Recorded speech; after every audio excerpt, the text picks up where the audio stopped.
Olwaleero olunaku lwa Monday lusooka. Ennaku z'omwezi 5 mwezi gwa 2 February. Kakati njagala ompulirize bulungi. Ku lunaku olw'omukaaga omukulu Omugalatiya Abed Bwanika yali ku radio y'obujjajja ey'Obuganda Chabasa n'agezaako okwogera ebigambo ebikkakkanya oba ye okulaga nti w'amaanyi nnyo ali waggulu. Naye nno ffe abamanyi Omugalatiya obulungi ebyo ebigambo ebyamufubutukamu tebitwewuunyisa.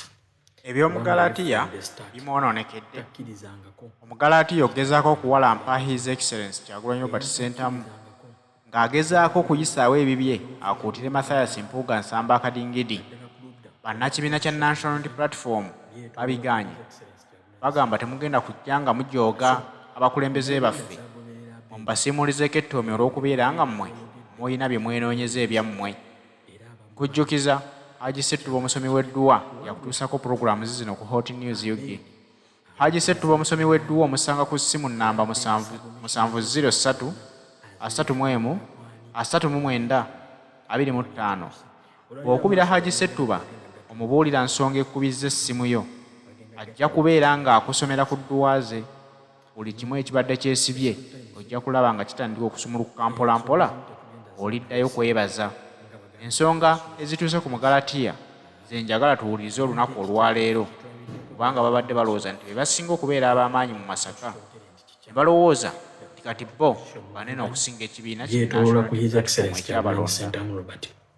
So Munnayuganda zaagoberera Abed, ebyo Abed bye yayogedde tebimwewuunyisa era abamumanyi ekyo tekyabadde ekipya.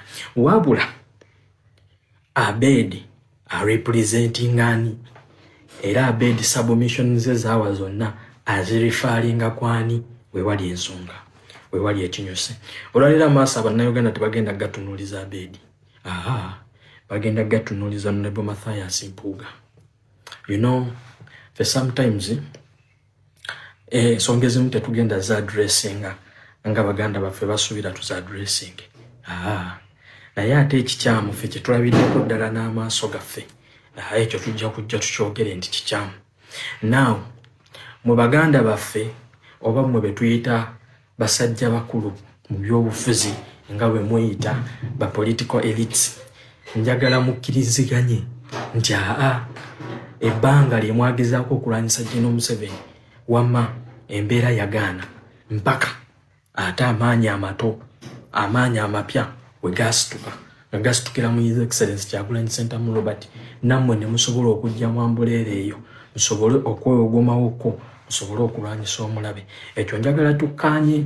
Muyinza okuba mulina experience mu by'obufuzi, muyinza okuba muyinvestinze mu ssente nga bwe mwagala okugezaako okusiga ekifaananyi you've invested a lot mu by'obufuzi. Naye ndi wano okubajjukiza nti ebyobufuzi ebya business, ebyobufuzi eby'omulimu ebyo byaggwaawo ku mulembe gwa His Excellency Kyagulanyi Ssentamu. Ebyobufuzi tetugenda bifuula career politics, oyo takyaliwo ku mulembe gwa Kyagulanyi Ssentamu Robert. Era n'okutereezaako kubanga bwana Mugalatiya ne banno musubscribinga to NUP ng'ekibiina political party kirina constitution ssemateeka waakyo era ayina ennambika enz'ejawulo. Olwaleero gwe gwowooza nti ye political head e Masaka. Number 1 political head wa NUP ye His Excellency Kyagulanyi Ssentamu Robert. Oyo akola appointments eri abo bagenda omukiikirira oba bagenda omuddirira omugwa ba Honorable Mathias Mpuuga ne Bajjule Mugisha, of which ate nabano nabo President Tamalaga gaba appointing n'abatabakole nedda balina okakasibwa akakiiko ka National Executive Committee NEC. Mpuliriza bulungi nnyo. So gwe okuyimirira n'otugamba nti political head e Masaka mumanyi number 1 political head e Masaka ye Mathias Mpuuga. No, number 1 political head ye His Excellency Kyagulanyi Ssentamu Robert. Mathias Mpuuga His Excellency Kyagulanyi Ssentamu Robert yamulonda n'amugamba kati gwe nkutaddewo onyambeko kugina emirimu bwegiti ne bwegiti. So oyo politics owokulaba Katonda NUP tagenda kolamu era tajja kolamu. Olwaleero bw'okeera ku majja n'ogamba nti gwe togenda kukkiriza babukofiira ngani akakakofiira aka people power ke katurepresentinga. Olwaleero akakakofiira k'oli mu kulengeza fe His Excellency Kyagulanyi Ssentamu Robert tekamuva ku mutwe. Fe tetutunuulidde masuuti. Ezo suuti zoyambala ng'oli mu parliament size zaakutwalawo. Kana akakofiira. The moment the day wakeera ku majja n'ogamba subscribing ku kakofiira kubanga National Unity Platform ina slogan yayo people power our power. You know, slogan ya people power etambula naki bereti. You know, ati gobokeera ku majja n'ogamba mwababu kofiira. You know, it's like ogezaako kukakanya His Excellency Kyagulanyi Ssentamu Robert. You know, NUP si komera. NUP si komera. NUP constitution yayo eragira erambika bulungi. Bw'oba owulira okoye ekibiina kya NUP, resign. Wandikira National Executive Committee, wandikira NEC naye wandikira Delegates Conference. You know, badde mu kusabako mufulume ekibiina dana ate okuleka nga mwonoonye buli kimu kyonna. You know, ekisinga okwasa ennaku nti bino binzi n'entalo ziri wakati wammwe ng'akabinja kammwe. You know, zino power rango ziri wakati wammwe ng'akabinja kammwe. Ne ku ground teziriyo. Naye muziremezza mawulire. Oba oli awo radio Kyabasa ng'ereeze. Oli awo NBS ng'ereeze. You know, ekintu kyali kya lunaku lumu. Bwekiba nga kiri wakati w'abakulembeze kigende kitereezebwe mu bakulembeze so si mawulire. It's like muyina kye muvuga. You know, nebino bino okwetoloola eno yonna mmwe bawulira nti muyina amaanyi ameemaze. The issue is resign. Muwandiika amabaluwa mu resigning muve mu NUP si komera. You know, ni olwaleero tulina ebintu ebyokwogerako bingi. Olwaleero leader of opposition Honorable Joe Lusenyonyi yagibwako emmotoka ng'ali mu field Costa. Ababaka ba parliament balamba parliament ne withdrawing Costas. This would have been a topic of discussion. You know, Minister Mulamba owa animals, animal husbandry, tumwebaze asaba almost 300 billion za kugema bisolo simanyi za dozi za vaccine. You know, tulina abaana boda zaabwe zikwatiwe emabega ne mu lukuŋŋaana lwa Nnaamu kyazuuliddwa nti boda ezo poliisi zitunda Congo Burundi. This would have been a topic. You know, naye olwaleero mwolwoba bakyaza ku TV, mwaba bakyaza ku radio, muli ku kimu njawukana mu NUP, njawukana ku NUP, pawarangozi. No. Nedda. Genda deep. Naye nze nno wano ekibuzo wekigenda okujja eri Honorable Mathias Mpuuga nti ensi ogigamba ki okusinza ku bigamba Abed bye yayogedde. Kubanga Abed kimu bibiri buli wafuna oluwenda kimu bibiri alifaalinga ku ggwe.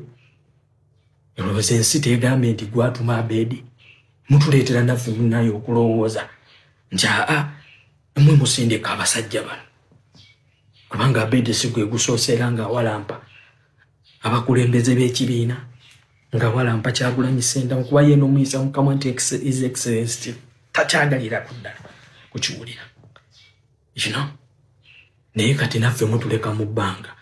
You know, fe abamu abavayo ne bagamba tujja ku respectinga values z'ekibiina, tugenda kuwa ekibiina respect. You know, tugenda kuwa obukulembeze respect ekitiibwa. You know, katulwaliro mwate bumuvayo ne mulaga nti ni public kyebalowooleza kyekituufu kati ffe mutulekawa. You know, uli ekitutamu n'ogamba n'omutuko oyimirira defending ekibiina ninga in another way around mwe mukola birala. You know, I'm not going to be part of this. Wenda be ekikyamu wenda be ensobi, I'll come out and talk. Nze soogera ku njwanjwa. You know, kubanga nze kyendaba nti ate kisuula president wange I cannot sit. Ebyokwogerako tulina bingi. You know, naye olwaleero mulemeze ekisonga mu mawulire. The issue is resign. You know, NUP ina constitution bulungi olwaleero mukedde okayanira kaadi. You know, NUP ina electoral colleges. NUP ina electoral management committee. You know, zonna steps muyina okuziyitamu nemukola bokato gobuulira nti oli katonda olina amaanyi mangi mu kitundu kino bwe kiti resign from NUP. Zezo ntalo za kulwanira bifo. Abagezaako okulwana balwana okulaba nga banyweza ebifo byabwe bibalimu.